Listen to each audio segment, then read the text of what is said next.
As nossas batalhas, elas são quase sempre ganhas na mente. Sabe, tem uma frase da Margaret Thatcher, alguém já ouviu falar dela? Famosa dama de ferro, grande Margaret. Eu estou muito íntimo desses caras hoje. Hã? High level. A Margaret, cara, em alguns lugares dizem que essa frase é dela, em outros dizem que essa frase o pai dela citava, que é de um outro autor chamado Frank Outlaw. Não tenho a menor ideia de quem é. Alguém sabe quem é? Então vamos fingir que é da Margaret, que fica mais fácil, ok? Ela citou certa vez o seguinte: cuidado com seus pensamentos, porque eles se tornam palavras. Cuidado com as suas palavras, porque elas se tornam ações. Cuidado com as suas ações, porque elas se tornam hábitos. Cuidado com seus hábitos, porque eles se tornam o seu caráter.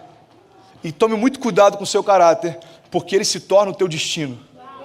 Uau! Você pode dar uma salva de palmas para a Margarete?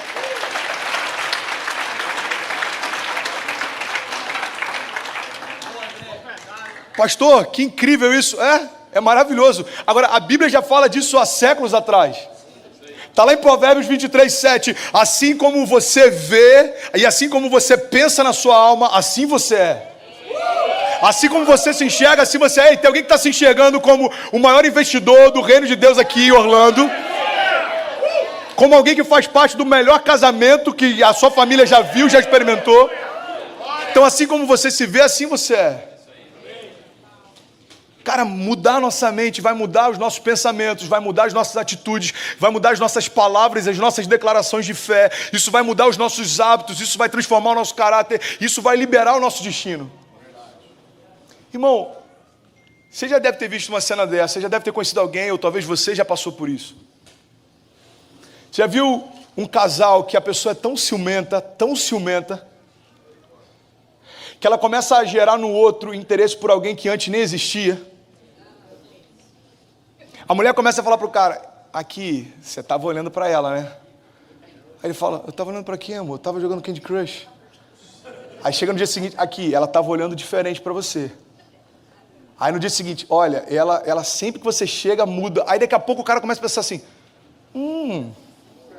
será que é mesmo?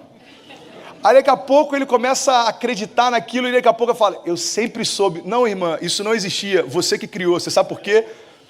Porque os seus pensamentos geraram palavras, as suas palavras transformaram a realidade ao teu redor. Entenda isso em nome de Jesus. Alguém que está em crise, ele consegue pela imaginação já se imaginar falido. Por que alguém tira a própria vida? Porque na sua imaginação, ele já imagina que o futuro é pior do que ele desistir de viver. Alguém que está em crise no casamento, ele já se imagina solteiro. E aí quando ele vai perceber, se divorciar já não é algo que assusta tanto. Porque na mente dele já é uma realidade faz tempo. Você está comigo? A grande questão é que quando a gente não blinda a nossa mente para as sugestões do inferno, aquilo começa a tomar espaço até que aquilo que incomodava no início não incomoda mais. E quando a gente menos percebe, aquilo já se tornou uma realidade. Por quê? Porque um dia você deixou que uma semente entrasse e agora ela já frutificou, irmão. O que Deus está falando para a gente é o seguinte: olha, sobre todas as coisas que você deve guardar, guarda o teu coração, porque dele flui as fontes de vida. Deus está falando aí: guarda a tua mente. Não deixa nenhuma sugestão do inferno entrar. Você sabe como que o diabo trabalha através de pensamentos homossexuais? É justamente através de sugestões.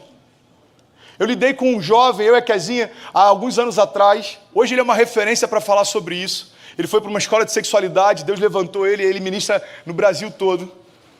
Mas ele sofreu um abuso dentro de casa, de alguém próximo da família. E na mente dele, o diabo começou a soprar uma sugestão: ei, você sabe que é o que você quer para você. Ei, você sabe que você é diferente. Ei, você sabe que você... E ele começou a aceitar essas sugestões. Irmão, entenda uma coisa: quando a serpente induziu Eva a pecar e Adão, ela não fez por eles o que só eles poderiam fazer. Ela só sugeriu que seria bom. O diabo não tem como anular a verdade da cruz. Entenda isso. O diabo não tem como voltar no tempo e desistir da cruz. Então o que ele vai fazer? Ele vai tentar roubar de você todo o tempo a expectativa na redenção e no sacrifício de Jesus.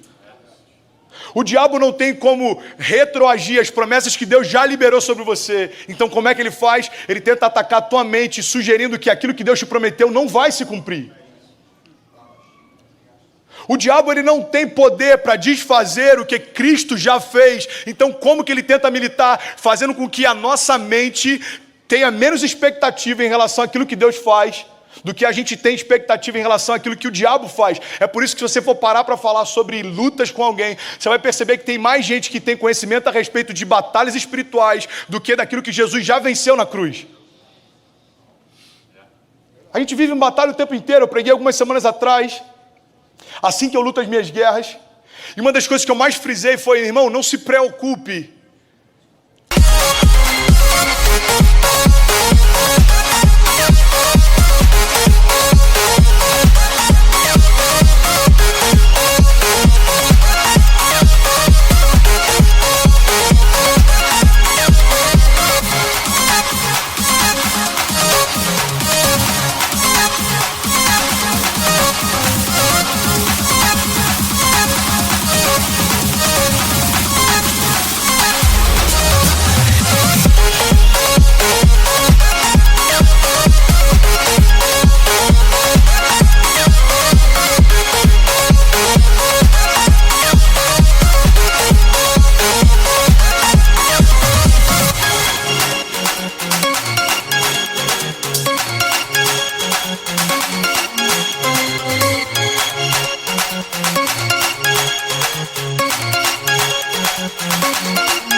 A sua batalha já foi vencida.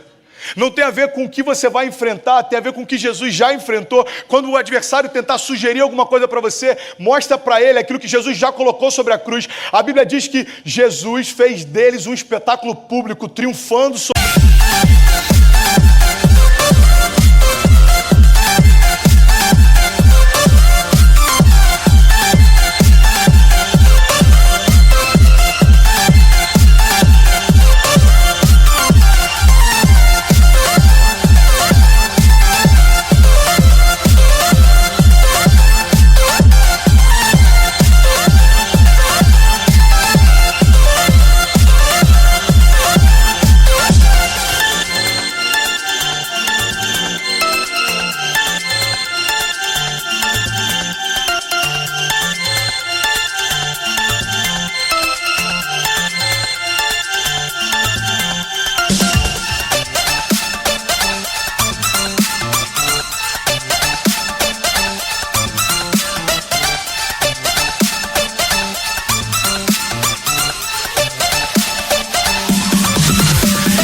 eles na cruz. Todas as potestades, todos os principados, quando olhavam para Jesus na cruz, estava sobre ele toda a nossa escrita de dívida. A Bíblia diz que aquele que não cometeu pecado se fez pecado por nós, para que nós fôssemos feitos justiça de Deus. Entenda uma coisa em nome de Jesus. A graça fala a respeito daquilo que Cristo já liberou.